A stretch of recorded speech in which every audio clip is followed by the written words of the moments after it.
Shalom saudara-saudara, selamat pagi.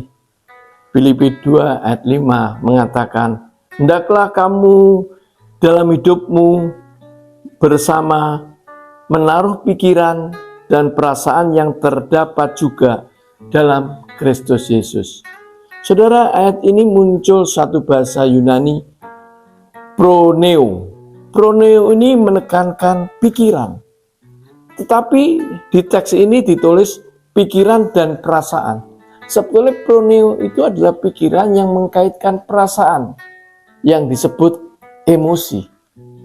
Nah, di sini dia hanya menyantumkan proneo, pikiran dan perasaan ini dipisah.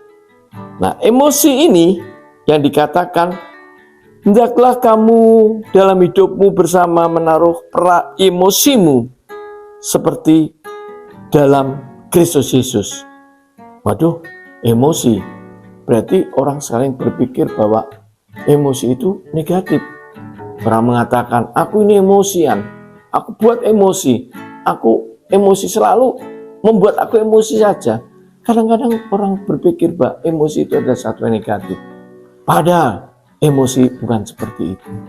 Emosi itu adalah kemampuan seseorang mempertahankan hidupnya dan mencapai kesuksesan yang diinginkan.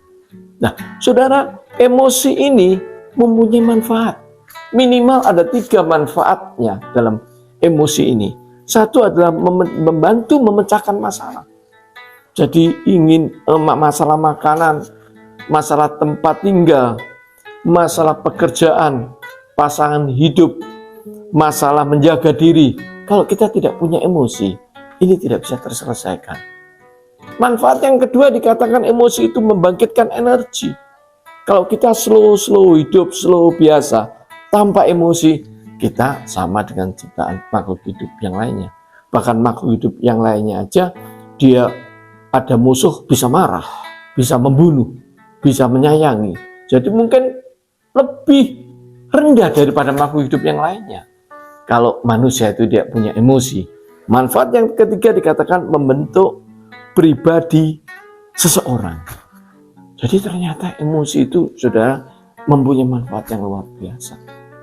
Karena itu kalau kita diminta emosi seperti Yesus Kristus, menangis, bisa berdoa pada pagi hari, bisa mengajar, bisa memuji Tuhan, bisa memuliakan Tuhan, bisa melakukan mujizat. Ini kan luar biasa. Emosi-emosi ini adalah emosi yang luar biasa. Sehingga emosi ini kalau kita salurkan kepada sesuatu dalam kebenaran Kristus, inilah sebetulnya hal-hal yang kita inginkan. Tapi masalahnya, kapan orang itu atau emosi itu muncul dalam hidup kita? Maka emosi itu bisa muncul saat suasana cuaca. Mungkin kita tinggal di daerah yang bersalju, dingin, atau daerah yang panas, atau musim hujan. Ini emosi bisa muncul. Emosi juga bisa muncul kita ini stres, tertekan. Emosi juga muncul. Emosi juga muncul waktu aktivitas kita padat, sehingga konsentrasi ke situ, konsentrasi kerja yang keras. Emosi juga muncul. Emosi juga muncul waktu kita tidur, bangun tidur. Emosi juga muncul waktu kita olahraga berkeringat. Nah, usia semakin tua, semakin emosi itu juga muncul. Bahkan emosi juga muncul pada gender, laki-laki dan perempuan. Laki-laki biasanya menggunakan pikiran, perempuan menggunakan perasaan. Jadi gender itu juga menentukan emosi. Tapi apapun kondisimu, apapun latar belakangmu, apapun kemunculan emosi dari apapun di dalam hidupmu, itu hal satu yang wajar. Tapi yang penting adalah bagaimana kita bisa mengelola emosi ini yang positif.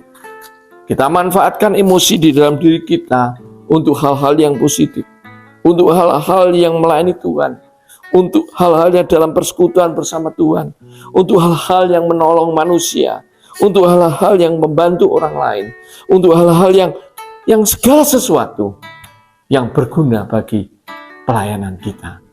Maka dengan demikian, emosi kita adalah emosi yang bermanfaat terbaik dalam hidup kita. Tuhan memberkati. Shalom.